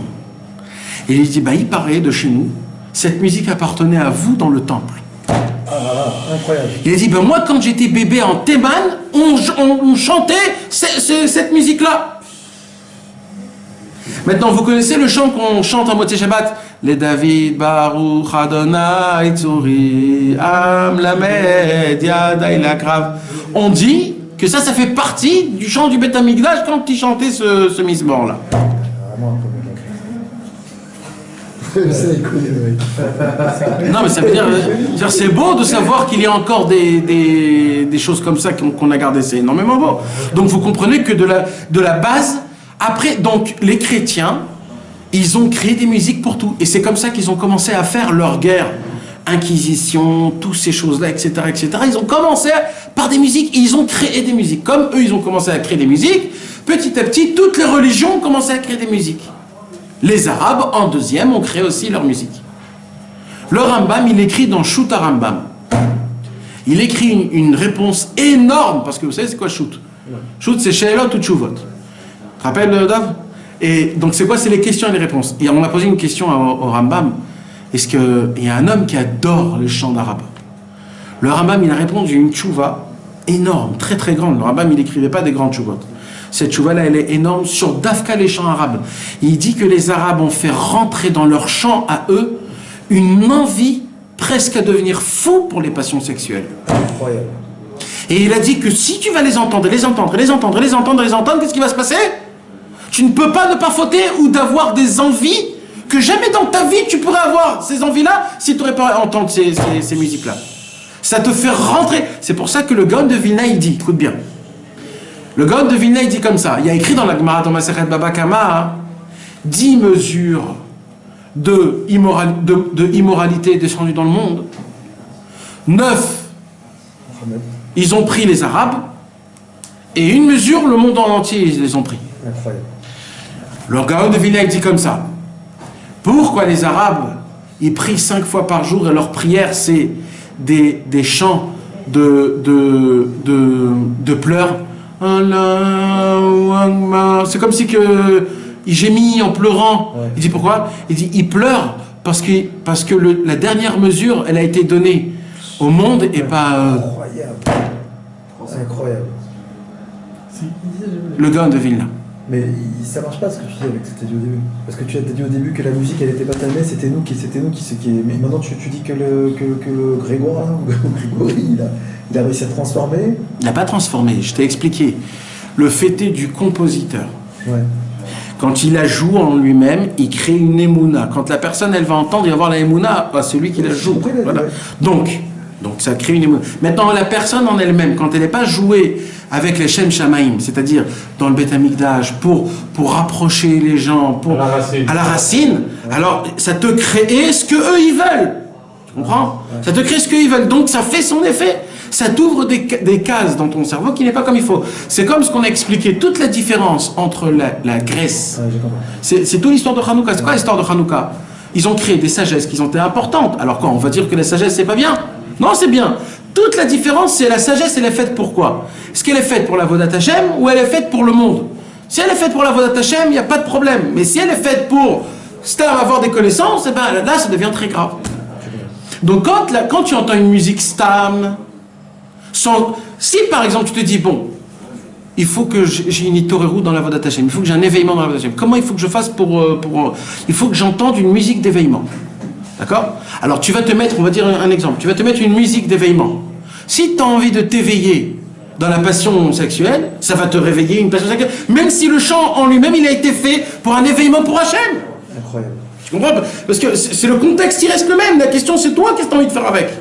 Donc il y a un monsieur qui veut croire, on va dire, dans un chat, On va lui chanter le chant de la Emouna, il va voir la Emouna dans un chat. C'est pour ça que c'est tellement... Alors, qu'est-ce qu'ils ont fait dans le ciel? Ils ont fait dans le ciel que depuis que le Beth Amikdash a été détruit, ils ont enlevé toutes les mélodies. Les Juifs. Parce qu'ils ont vu que ça commençait à se propager dans le monde. Et qu'on fait avec ça ce qu'on veut. Et depuis, c'est pour cela qu'il n'y avait plus de prophètes. Pourquoi il n'y a plus de prophètes? Parce qu'il n'y a plus de musique. C'est de là où le Shulchan Aruch il a dit, Ah bah oui. depuis que le Beth Amikdash il a été détruit, on n'a plus le droit de jouer de la musique. Ah oui. Ni d'entendre de la musique. Mais il faudra, c'est écrit dans le Shulchan Aruch. Faut être triste. Maintenant, c'est pas juste parce qu'il faut être triste. Parce que quand tu entends de la musique, ça peut te faire des réveils qui sont pas propres en toi, parce qu'on n'est pas encore assez pur, on n'a pas les endroits comme il faut pour atteindre ce qu'il faut atteindre. Il n'y a personne qui est capable de jouer la bonne musique. Rabbeinu, maintenant, il nous apprend que maintenant qu'on n'a pas les musiques de base, alors en fait, aujourd'hui, qu'est-ce qui se passe quand un homme il joue une musique? Il fait rentrer toute sa personnalité dans la musique. Il y avait un très grand sadique que lui, quand il jouait de la musique, quand quelqu'un jouait de la musique, il pouvait te dire exactement le compositeur de comment il était. Un jour, on lui a fait entendre le compositeur, on lui a fait entendre Wagner. Quand tu entends Wagner, il a tremblé il a dit, mais c'est un tueur ce mec, vite, éteignez vite, je peux pas supporter ça. Parce que et on voit que Wagner, Hitler, il était très influencé par Wagner. On explique même que tout du narcissisme, il a beaucoup pris de Wagner, des musiques de Wagner, parce que les musiques de Wagner, c'est une musique qui est... Son idéologie. Donc, jusqu'à où ça peut aller? Ça va dans des endroits qui sont très très très très élevés. Tu comprends? Lui-même, il était avocat, on s'en fout. Mais Il avait des prédispositions. Oui, c'est ça. Non, ça veut dire, comme tu disais, ça veut dire la musique, elle peut être animée par certains, elle peut véhiculer des Elle appuie choses. sur des boutons. Mais Et lui, il avait un bouton bien encore si toi-même t'es pas construit que ça, alors c'est là que ça. Non, Vadaï, bien sûr, c'est obligé qu'il y ait un truc de point de départ. La musique ne crée pas quelque chose. Elle est neutre. La musique, elle réveille en toi quelque chose. Tu comprends? Et la même musique peut réveiller chez deux personnes différentes, deux choses différentes. Alors, la musique... La même musique. La musique de base, oui. La musique d'aujourd'hui, non. Parce que la musique d'aujourd'hui, comme il n'y a pas la musique de base, les vraies notes de base, aujourd'hui on ne connaît que 7 notes. Do, Ré, Mi, Fa, Sol, La, Si. On ne connaît que 7. Dans le Beth Amikdash, il y avait 12 notes. Dans le Beth Amikdash, il y avait 12 notes. Donc aujourd'hui, on n'a pas toutes les notes, on ne connaît pas comment tout fonctionne. À l'époque, quand il y avait... Non, 10 sortes de mélodies. Les notes, c'est une autre histoire maintenant. Alors maintenant, qu'est-ce qui se passe? Il se passe que comme on ne connaît pas toutes les notes, alors on ne peut pas savoir comment ça se passe. Alors aujourd'hui, qu'est-ce qu'on crée? On crée des mini-bébés de toi-même, vraiment de la crasse, ça veut dire... Et là, celui qui l'entend, ça fait naître en lui quelque chose de mal. Automatiquement, obligatoirement. Quand on entend la musique de Wagner, Ah oui, de Wagner, ouais. ou des autres, de tous ses copains de Wagner, Ouais. ça crée de la méchanceté. Il a bien dit sur... c'est juste parce que je le dis, je devrais confirmer. Israël, il a bien dit sur Israël Reagan que c'était la voix du Gan Eden, non? Non, je sais pas, j'ai jamais entendu ça, moi. Ah bon? Maintenant... Donc il y a des choses comme ça, mes amis, vous comprenez? Donc il y a des musiques, c'est pour cela que les tzadikim, ils ont commencé à faire, comme ils ont vu que le monde a pris cet instrument de musique, parce que petit à petit, les vraies musiques, le classique, il a commencé quand? À la Mea Hamesh, comment on dit? Il n'y a pas une histoire C'est comme ça ça. que quelqu'un, je ne sais pas si c'est Rabbeinu ou quelqu'un d'autre, il a proposé à un juif son Kelly lui-même, et ça a été chez Mozart. C'est Mozart qui a reçu, qu'est-ce qu'un juif il aurait dû recevoir? Il y a un truc comme ça, je ne sais pas si c'était qui, C'est Mozart ou Beethoven, ou... Oui, voilà, je crois que c'était Beethoven. Ouais. Et c'était quand? Quelqu'un peut me dire en date, c'était quand? Beethoven, c'était il y a 300 ans. S'il y en a un qui peut le dire, il n'y a que lui. Non, parce qu'il y a écrit comme ça, il y a un tzaddik, c'était en date hébraïque, quand on est passé du 4e millénaire au 5e millénaire, Ouais. c'était il y a à peu près 700 ans. Ouais. Et ben, il devait descendre... Beethoven, c'est 1770. C'est ça. 1827, c'est les périodes de Rabbeinu. Et Mozart, C'est la même période que Rabbeinu, Les uns, c'est un peu avant, c'est 1600. 1770, à combien t'as dit 720. Ah bon 720 et quelques. C'est vrai, il a raison, c'est C'est la même période que Rabbeinu. 1756 à 1791. Ah non, Il y avait une sagesse qui devait descendre chez Pareil, nous. hein, c'est la même période que Ouais, Rabbeinu. ouais. Et c'est tombé dans une autre. Il y a un yin comme ça, ouais. Il y a un yin comme ça. Il y a un yin comme ça pour plein d'autres choses. Quand Einstein, par exemple, il a dévoilé, c'était le même que Rebbe von Ber Nachman. Rebbe von Ber Nachman, il a dévoilé le même chose. Il y a un yin qui est exceptionnel. Dans les Mouna-Bidia Rouchanit, il explique toutes ces choses-là, des choses qui sont exceptionnelles. Comment dans chaque date, il y a eu le même effet en juif. C'est parce que nous, on l'a pas reçu, c'est aller chez eux. Mais il y a une toute petite nuance. Alors, les musiques classiques ont commencé dans à peu près le XIIIe siècle. Ça a commencé les musiques classiques. Et il n'y avait que des musiques classiques. Il y avait... Ça change. Pourquoi? Parce que c'est quoi la... Je sais pas pourquoi il s'est arrêté en plein milieu, il s'est éteint, il s'est remis. Bekitso. On n'aura pas le... Ils sont plus Facebook. Alors Bekitso, qu'est-ce qui s'est passé? Il s'est passé donc qu'il y avait des musiques. Les musiques classiques ont tenu le plus longtemps. Les musiques classiques, ils sont restés neutres. Mais vous allez voir que les musiques classiques, chacune, elle a son caractère. Il y a des musiques qui vont vite, il y a des musiques qui vont moins vite, etc., etc. Et depuis qu'il y a eu ça dans le monde a commencé à fonctionner plus vite. Il a avancé plus vite. Ils ont conquéri des mondes. Le Columbus, le monde il est devenu plus grand, ils ont découvert plein d'autres choses. Tout c'est parce qu'ils ont découvert plein d'instruments de musique, ils ont voyagé dans le monde, ils ont associé tous les instruments de musique, et comme ça, c'est fait la musique. Et là, les tzadikim, ils ont dit, si ils ont repris de la musique, nous aussi on doit reprendre de la musique. Même que le Beth Amikdash, il a été détruit. Et c'est là où le Baal Shem Tov, il a commencé à instituer un chidouche qu'il n'y avait pas à l'époque. C'est des nigunim qu'il faut s'asseoir entre amis et chanter des heures. Ils ont commencé à la Seuda Shlichit. Que tout le monde s'assoit et tout le monde chante des chants que d'éveillement. Pas des chants simcha, des chants d'éveillement. C'est ça, les shirit vekut. C'est des chants, il y a plein de shirit vekut. Et on voit que Bémet, ces chants-là, ils ont fait plein de Baalei Tshuva. Les gens, ils venaient rien que pour s'asseoir, ils écoutaient des chants, ils pleuraient comme ça, ils se disaient, oh là, il y avait Rabbi Aaron, le Rav de Karlin, un élève du Baal Shem Tov, qui a fait plus de 80 000 Baalei Tshuva. C'est lui qui a créé le chant Ka'er Sof Noam Shabbat. Alors on raconte que lui, il allait dans des bâtés midrashot, il s'asseyait et il chantait. Les gens, ils se mettaient à côté, ils entendaient, ils rechantaient. Dès qu'il rechantait la deuxième fois, qu'il était bien sûr qu'ils ont tous chanté, il est rentré dedans et il disait maintenant allez voir le Baal Shem Tov. Et comme ça, des centaines et des centaines de personnes ont fait teshuva. Rabbeinu a institué des chants, Rabbi Nathan a créé des chants et ainsi de suite. Les chants se sont faits petit à petit. Petit à petit, ils ont créé une sorte... C'est pas pour rien que Rabbi Israël il a dit qu'il faut chanter le Nanach Nachman Nachman Ouman. Ça suffit pas juste de dire Nanach Nachman. Il dit Tzarich Lashir, il faut le chanter. Parce que quand tu chantes le Nanach Nachman Nachman, ça déclic, c'est quelque chose qui est très, très spécial en haut dans le ciel. Et c'est pas pour rien que le chant Nanach Nachman Nachman Ouman, les deux mélodies qu'on connaît de Rabbi Israël, que Rabbi Israël a chanté, c'est les deux mélodies qui appartiennent à Rosh Hashanah. Nanach Nachman Nachman Meuman. Ça, c'est un chant de Rosh Hashanah. Ouais, il y a une vidéo de... Il y a deux mélodies que Rabbi Israël il a intermédié, le Nanach, et c'est d'Afka le Rosh Hashanah. Pourquoi? Parce que le Rosh Hashanah, c'est ça le Inyan de... C'est le renouvellement du monde.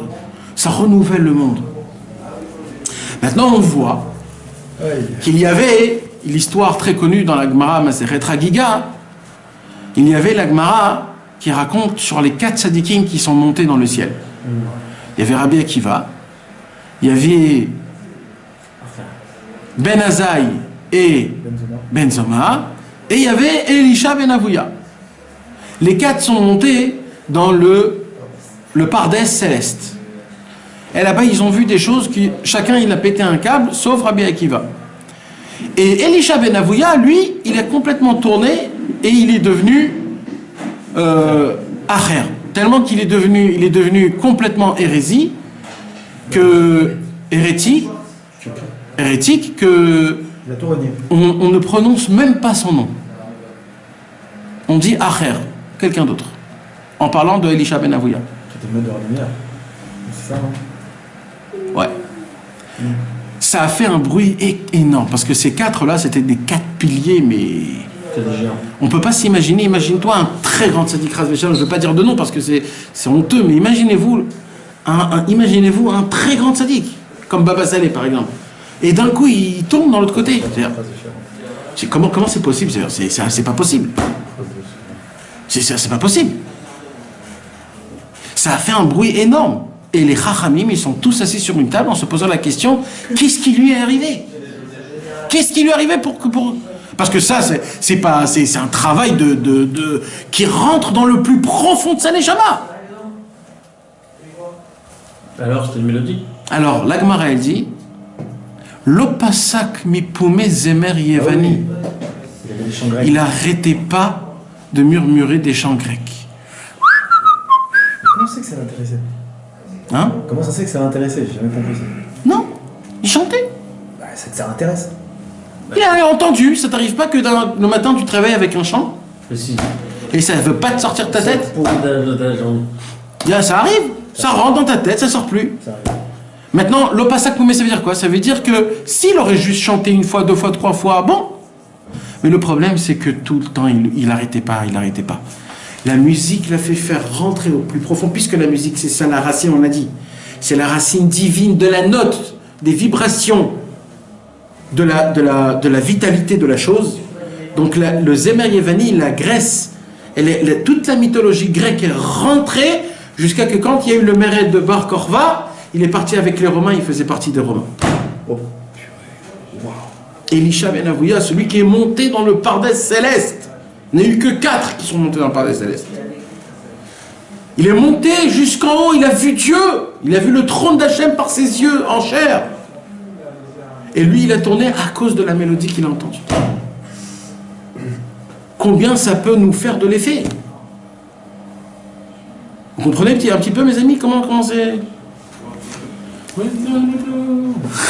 Pourtant, lui, il était un qui bon quand tu l'as reçu. On a dit que la mélodie... Mais j'ai expliqué, ça c'est la mélodie de base. Quand la mélodie de base, elle est morte, et qu'ils ont créé une nouvelle mélodie, quand ils ont créé la nouvelle mélodie, la mélodie de base, les Grecs, ils ont créé une mélodie où toute la mythologie grecque est là-bas. Lui, quand il l'a reçu, il ne peut pas rechanger dans l'autre sens. Non, il ne peut pas la rechanger dans l'autre sens. Lui, il peut pas la rechanger. Personne ne peut la changer. Quand ça a été fait de base pour l'impureté, tu ne peux pas la changer. Tu comprends? Par contre, quand tu veux vaincre la mythologie grecque, tu dois apprendre le chant grec pour le combattre. C'est d'ailleurs la raison pour laquelle Rabbi Nachman dit comment tu veux faire si tu veux éclater un pays en entier. Tu chantes son hymne. Rabbi dit quand tu chantes l'hymne du pays, tu as la possibilité de le vaincre.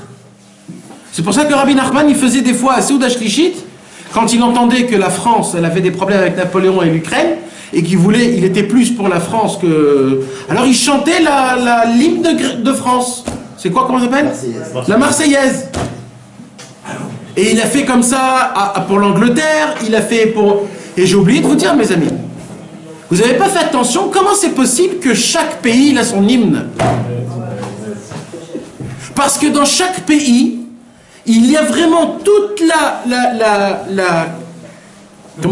le concentré du pays. Un jour, je suis rentré sur Google et je me suis dit, ça serait sympathique de lire les paroles de chaque hymne de chaque pays. Et je peux te dire, mon frère, La Marseillaise, c'est rigolo. non mais quand tu lis de chaque pays, mais tu vois vraiment chaque pays, comment il est reprojeté sur l'hymne. L'Allemagne, c'est on va boire un verre de bière avec un truc. Ouais, c'est un truc de folie. Maintenant, les Italiens, c'est le truc. Les Russes, c'est ça. Non, il faut pas exagérer, mais ça veut dire que tu vois vraiment le reflet de la... Bien sûr, bêta. La France, c'est sanglant. Hein. C'est quoi la France? Allons, les enfants de la patrie. Ah ouais. Ouais, parce que c'est ça, ils veulent conquérir le monde et c'est eux qui ont été conquéris par les Arabes. Mais bon. Mais tu sens que leur niveau et leurs paroles, c'est des bœufs. C'est ça que je veux dire. C'est ça que je veux dire. Tu vois que Jean, on y va, mais... Bon, vas-y, Gigi. Ouais, c'est des rustres. C'est des rustres, c'est des... Et Mamash, c'est pas pour rien, parce qu'il y a la musique de chaque pays. Tu comprends? Et à l'armée, on chante des musiques, pourquoi? En marchant. Et des chants de Gaulois, je sais tellement que c'est horrible, mais c'est pour que ça donne un peu du rythme, c'est pour que ça donne de la... C'est parce que c'est comme ça. Encore une fois, il y avait un seul pays, un seul peuple, que ce peuple-là, il n'avait pas ni de drapeau, ni de monnaie, ni de langue, ni de pays, ni d'endroit, ni rien. Ils étaient toujours de Navenad. C'était qui? Les Palestiniens. Non. C'était les Gitans. C'est les frères. Les Gitans. C'est pour cela, la seule chose qui maintenait les Gitans, c'était la musique. C'est pour ça que c'est les seuls que la musique gitane, c'est la musique que les Juifs ont pris. Pourquoi? Parce que nous aussi, on était vagabonds de pays en pays, et c'était la musique qu'on mettait dans les mariages. Aura, tu vois, Aura, ce qu'on chante Aura, c'est une musique de gitan. C'est quoi?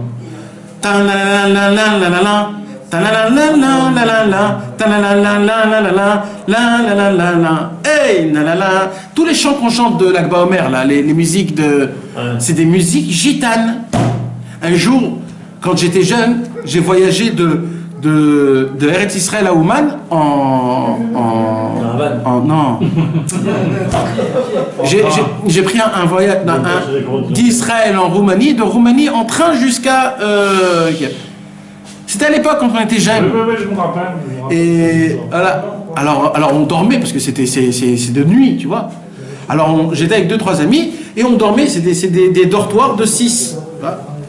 Et comme par hasard, nous on payait très cher pour être seul parce qu'il y a toujours des petits problèmes de tsniout, etc. Donc on voulait toujours être seul. Un jour on pouvait pas et tout, on était Belarad, c'est qui va être avec nous et tout. Et d'un coup, on voit un couple de musiciens. 4 mecs de musique avec des accordéons, des musiques très spéciales, habillés très spéciales. Les mecs c'était des gitans, des vrais gitans. Ah ouais, les Roumains. Des vrais gitans. Et ils se sont assis. Non, très gentils. C'était les seuls qui nous ont vraiment très gentils. Et je peux te dire, on a passé une nuit, mais j'arrivais pas à y croire. Toutes les musiques qu'ils ont chantées, on les connaissait. Mais on les connaissait. Des musiques de mariage que les Yerushalmim, ils font à Sharim. C'était les musiques, c'était ça. Mais d'où ça arrivait, ça? C'est ce que je t'explique. Comme à l'époque, les Juifs, ils étaient vagabonds. Donc, ils se sont connus. Je vais t'apprendre. Ils se croisaient. Et la musique de Gitan, c'est une musique qui donne espoir malgré j'ai rien. Alors les Juifs, ils se sont dit, ça nous appartient, ça, c'est comme les Gitans. Donc ils ont pris cette musique-là. Et ben Met, c'est ça. C'est des musiques de danse, sans trop de rythme, mais beaucoup de... Pour que, vas-y, allez, sois joyeux, sans rien. Et c'est pour ça que les chassidim, il n'y a pas de chanteur, il n'y a pas de truc. C'est que des tam-tams et des trucs. Pourquoi? Parce que c'est un rythme et tu danses. C'est de la musique de Gitan. Maintenant, je vais vous apprendre encore plus que ça. D'où est venu les pirates? C'était des Juifs, à la base. Les premiers pirates au monde, ce sont les Juifs après qu'il y a eu le Girouch Sfarad, comment on appelle le Girouch? L'expulsion des Juifs d'Espagne. L'expulsion d'Espagne, où ils sont allés tous au Portugal. Un an après, le roi de Portugal les a aussi virés. Une tonne de Juifs, ils ont dit, écoutez, on en a marre, on va commencer à vivre dans les mers. Tunis. La musique de Gitan. Et qu'est-ce qu'ils ont fait? C'est là-bas aussi qu'ils ont créé des musiques. Ils ont créé énormément de musique. Maintenant, je vais vous dire un truc, un très grand secret qui est exceptionnel. Il y a en Espagne, j'ai vu des photos de ça, énormément de tombes avec la Magen David et les os comme ça avec le tête de squelette de pirates. C'était tous des Juifs, tous des pirates. Maintenant, à l'époque, c'était pour servir Hachem, pour pas que personne... Mais après, c'est devenu ce que c'est devenu, parce que c'était très difficile. Mais ça veut dire, je vais vous dire encore un autre truc. Regardez comment c'est important les chants de Rabbeinu, les chants Breslev. Vous savez que Rabbi Israël, il ne chantait pas aucun chant qui n'était pas Breslev. Il ne chantait pas. Il y a une vidéo où tu vois Mamash. Tu vois, il est dans la voiture, il chante des chants Breslev, Rabbi Israël, il est devant, il chante. D'un coup, il chante un autre chant, et Rabbi Israël, il se tait. Et l'autre, il chante. Après, il repasse à un autre chant Breslev, il continue à chanter le chant Breslev. Tu vois, Mamash, qu'il avait un lien de ne pas chanter les chants Breslev. Que Breslev. Maintenant, tu vois ceux qui connaissent les nigunim de Shabbat, tu vas voir tous les nigunim du soir, c'est des nigunim spéciaux. Les nigunim du matin, c'est des nigunim un peu plus besimcha. Asad alisudata. Shabbat, c'est Azamer, c'est flottant, ça te fait décoller. Voilà. Les chants des Soudash Léchit, c'est éveillement. Bnechala, Birsifin, c'est tué. Et Motzei Shabbat, c'est la chute. C'est Motzei Shabbat, le chant de tous les Motzei Shabbat, c'est une simcha parce que tu es en train de chuter, tu vas perdre la hatzvut, donc ils te mettent. C'est Chadesh, c'est Soni, Enave, Adir Ayom, Ve, Bemota, Yom Enucha. Parce que tu vois que c'est meyuchad. Chaque chose, il a son rythme, son air, son inyan. C'est pour ça que c'est pas pour rien les chants de Kabbalat Shabbat. Quand on reçoit à Shavuot la Torah, c'est un chant de guerre. C'est vraiment un chant de guerre comme si qu'il y a des tambours. On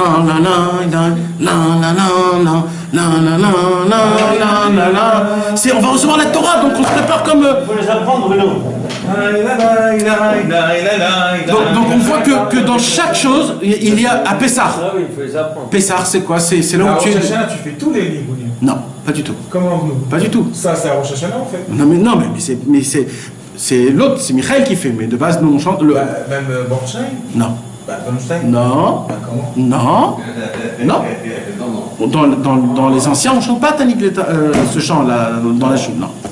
C'est Michael qui a mis les mots parce que ça appartient à les mots et c'est sympathique. Mais dans puis la Massoret de Breslev, on ne chante pas ça à Rosh Hashanah. Ça, c'est un chant pour Shavuot. Eshetraïm.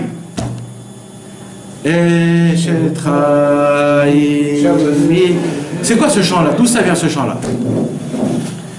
Ce chant-là, Rabbi Baruch de Mejibouj le chantait à Shavuot. Et il chantait le chant qu'on chante à Shavuot, dans Eshetraïm. Il chantait comme ça. Eshetraïm, non. Eshetraïm, mi'im, tzaverachok, mi'pninim, mi'chira. Rabbeinu, il est monté dans le ciel quand il était dans sa période jeune, et il a vu que dans le ciel, c'est pas comme ça, c'est inversé. Alors il a dit, nous aussi on va inverser. Et il a mis le chant de Shavuot pour Shavuot et le chant de Shabbat pour Eshetraïm. Et nous on chante comme ils chantent dans les cieux. Dans les cieux, quand ils chantent Eshetraïm, ils le chantent comme les Chassidés de Breslev chantent. Eshetraïm, mi'imza. Et le Nechadodi? Non. Chez les Chadoudi, on ne connaît pas le nigun que Rabbeinu il faisait. Ce que nous on connaît, c'est le nigun qu'il faisait à Ouman. Les habitants de Ouman. Ça c'était le nigun de. Non, c'est le Ouman. Comme ça, à Ouman, ils chantaient. Donc comme ils habitaient tous à Ouman. Non, mais Ouman, c'est pas que Breslev. Il y avait plein d'autres choses. Donc ça, c'est le nigun de Ouman. Il y avait un noussar de Shabbat spécial. Il y avait un noussar. C'est-à-dire chaque chose s'est combinée. C'est Rosh Hashanah. Tout le noussar de Rosh Hashanah, il vient d'où? Il vient du Magui de Torovitz, c'est Rabbi Ikoutiel, celui qui avait 80 ans et qui était rave sur. C'est lui, Rabbi. Ouais. Non, pas le Shochet. Non, sur 80 pays ou je sais pas quoi. Non, pas Shochet. C'est certain qu'il était Shochet, mais c'était pas. Pourquoi tu dis le Shochet? Parce que c'est comme ça. Il était Shochet et qu'il était voir Rabbi Zmo. Il avait un problème de la. Non, c'est pas lui. Non. C'est peut-être son gendre, Rabbi Yitzhak Aizik de Torovitz. Le Magui du Torovitz, c'était un Magui. C'est lui qui avait la question où ils sont tous les écrits. Voilà. De Rabbeinu, etc. D'Avraham. Mais Kitsour, alors, c'est pour ça que je vous explique que tout le lien de la mélodie, c'est en fait, ça fait revivre la chose. C'est pour ça que quand un homme, par exemple, il va chanter énormément le nanar, il va chanter énormément les chants anciens des chassidim, etc. Par exemple, le Baal Hatanya. Le Baal Hatanya, il a écrit plein de nigunim qui sont chacun, c'est des nigunim spéciaux. Comme eux, les chassidés Chabad, ils ont fait un lien très spécial avec le cerveau, etc., etc. Ils ont créé des chants de cerveau très pour approfondir, pour rentrer dans un. C'est très le Rav Ashlag. Le Rav Ashlag, c'était un très grand Mekoubal qui était dans les sphères, et il a écrit aussi des chants. Quand tu entends ces chants, c'est très spécial. Hein. Au début, presque, tu t'es l'arsub, presque. C'est pas des chants, c'est des raisonnements. En fait, après, quand tu commences à un petit peu à entendre, tu comprends qu'en fait, c'est quand tu veux réfléchir, des fois, en fait, c'est pour monter, en fait. C'est des chants pour s'évader dans ton cerveau et de monter. Tu comprends? C'est chacun. Qu'est-ce qu'il faut faire avec tous ces nigonim-là? T'as Rabbeinu, toi, t'as rien besoin d'autre. On a tous les liens de... Nous, on a besoin juste de se connecter. Après le reste, c'est... Mais pourquoi je t'explique tout ça? C'est qu'en fait, il y a une mélodie. Dans le texte, quand il dit Rabbeinu, il dit qu'il faut que celui qui chante vers Hachem, que ce soit ça, ou que ce soit ça, ou que ce soit ça. Celui qui chante vers Hachem, s'il chante vers Hachem, alors son écoute, il est bien. Parce qu'il te dit dans le texte que celui qui fait pas, il chante que pour le maman, pour la gloire, ou ainsi de suite, lui, il ne faut pas l'écouter parce qu'on va tomber dans son lien. D'accord? Non. Comment? Non. Première partie. Quoi, rapport? Non, ça c'est écrit dans le Kitsur, pas dans les témoins.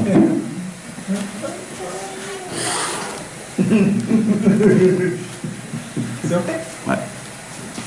Ok mes amis, on a un petit peu parlé sur la musique. C'était un petit intro sur notre Torah du Likutei Moharan, la Torah Gimel. Très très bien. Ouais. Baruch Hashem. Alors on a fait une petite intro et Bezrat un commencement de petite Torah. Non, fais-nous un résumé. Un petit résumé. Alors le résumé de base il est comme ça. Le résumé c'est que Akadosh Baruch Hu a créé une sorte. Akadosh Baruch Hu a créé une sorte. Le monde en entier, il a été créé par des mélodies. 10 sortes de mélodies qui sont les 10 paroles, qui ont été les 10 commandements. Et ainsi de suite, à chaque fois que le numéro 10 revient, c'est en fonction des 10 mélodies que de base, le monde a été créé par une sorte d'équilibre de notes, de mélodies, pour que tout résonne à la perfection, pour que le monde puisse fonctionner comme une montre. Tu bouges un truc, ça fait bouger ça, ça fait bouger ça, ça fait bouger ça, et comme ça, le monde, il est en harmonie avec... voilà. Maintenant, qu'est-ce qui s'est passé? Au fur et à mesure que l'homme il est venu dans ce monde-ci et que ils ont découvert que tout dans le monde c'est une mélodie. Alors à l'époque, ils ont découvert c'est quoi la musique de chaque chose. C'était les Lévim, tout ça c'était dans la Gdusha, dans la Tahara. Mais au fur et à mesure du temps, il y a eu le deuxième temple qui a été détruit. Et là, on est descendu, on a chuté très très très bas. Les tzadikim, ils ont dit on va arrêter avec la musique parce qu'avec ça, ils font des choses très mal. Alors ça a été les goïms qui ont repris la musique et à cause de ça, ils ont rendu le monde dans un équilibre mauvaise. Jusqu'à qu'aujourd'hui, il suffit juste d'aller dehors, sans que tu le veuilles, tu respires, tu sens, tu entends des musiques qu'il ne faut pas et qui te créent en toi des mauvaises choses. Et ça, c'est très grave pour le faire. Rabbeinu va nous parler de c'est quoi le tikkun, comment on va réparer. Rabbeinu dit, puisque la musique, la racine de la musique, c'est la sagesse de la Torah. Alors quand tu étudies la Gemara dans la nuit, tu répares le dégât qu'il t'a fait dans ton cerveau, et c'est bon, ça ne peut pas pénétrer. Mais ça, on va parler après quand on va étudier plus.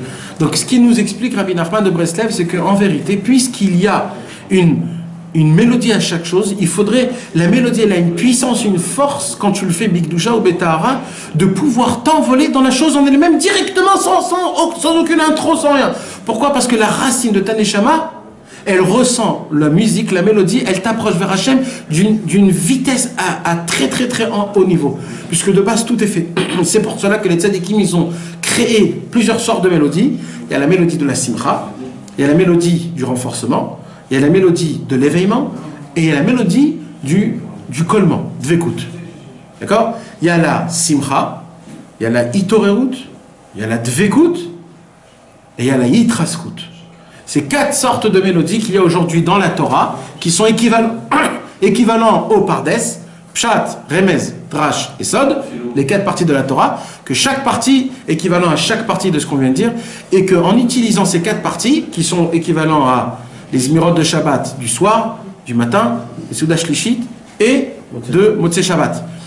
C'est pour ça que Rabbeinu il a dit énormément, je suis makpid, qu'il faut que vous chantez les 4. Pourquoi? Parce que grâce à ça, vous rentrez dans les 4 parties du cerveau, Chochma, Bina, Dat et Keter, et tu répares tout ton cerveau quand il a été défoncé à cause de toutes les mélodies qui sont autres.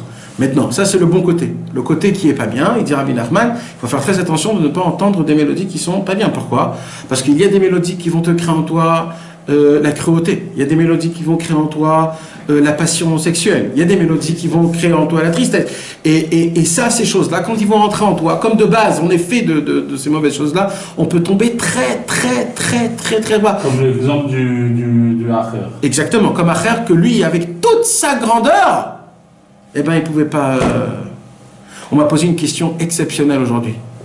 On m'a dit, si Rabbeinu, il a dit qu'en étudiant la Gemara la nuit, ça répare. Mais Elisha, il était à l'époque de la Gemara, donc tout ce qu'il faisait tout le temps, c'était de la Gemara. Comment lui, ça a transpercé le... C'est une bonne question, ça. Ah, parce que ça servait de Nigun pour étudier. Eh oui. Alors eh ben, j'ai pas de réponse pour l'instant. Ah, on me l'a posé juste aujourd'hui. C'était ça, c'était ce que je viens de te dire. Que quoi? Il utilisait le Nigun pour étudier la Gemara. Le propre Nigun qu'il avait en tête, qui était de l'autre côté, il s'en servait pour étudier la Gemara. Non, mais de base, Rabbeinu, il dit que la Gemara, elle te crée une... Si lui chante, si lui le Nigun, au lieu d'étudier Ouais. il met son Nigun dedans. Mais Rabbeinu, il dit que non, normalement, non. Normalement, il dit que dès que tu étudies la Gemara, il n'y a pas de problème. Et même avant qu'il a commencé, il étudiait quand même, tu comprends? Ça veut dire... Bon, on verra. Bezrat Hashem. D'accord, donc ça c'était un petit...